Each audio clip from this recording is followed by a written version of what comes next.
Chinese President Xi Jinping has touched down in Hanoi. He is on this charm offensive during this very critical time. In what is his first overseas visit since November, the Chinese leader is visiting 3 Southeast Asian nations. And these are state visits, high-level visits that usually take weeks or months to prepare. And the timing, though, is significant because it signals that China is willing to stand up to the United States and to Donald Trump as he continues to wage his trade war. Today, the Chinese president will be visiting, again, a state visit to Vietnam, followed by later in the week, Malaysia and Cambodia. And earlier today, Xi Jinping released a signed letter making some statements that was published in Vietnamese state media as well as Chinese state media about how he wants to deepen the trade relationship with Vietnam. Let's bring up his statements for you. And this is what the Chinese leader said, quote, "Our two countries should resolutely safeguard the multilateral trading system, stable global industrial and supply chains, and open and cooperative international environment." Now, Xinhua reports that Xi Jinping will be meeting with Vietnam's top leaders,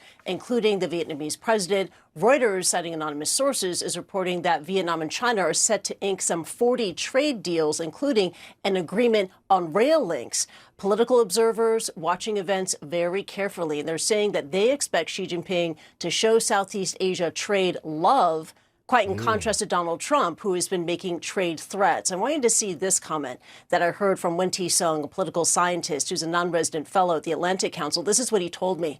He said this, quote, "Xi is going to show them love, perhaps signing some new trade deals or some new upgrades in their strategic partnership agreement.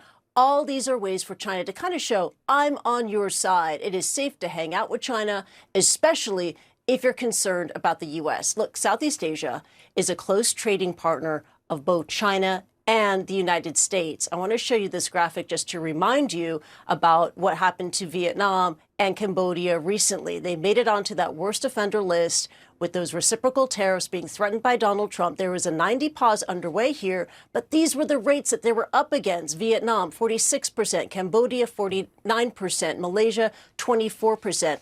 All 3 countries have been reaching out to the United States for talks, but all eyes now on Vietnam. Vietnam in a really tight spot right now as it rolls out the red carpet for Xi Jinping. Xi Jinping likely bearing gifts, perhaps a trade deal, but Vietnam also wanting to make sure that it's not going to upset Donald Trump.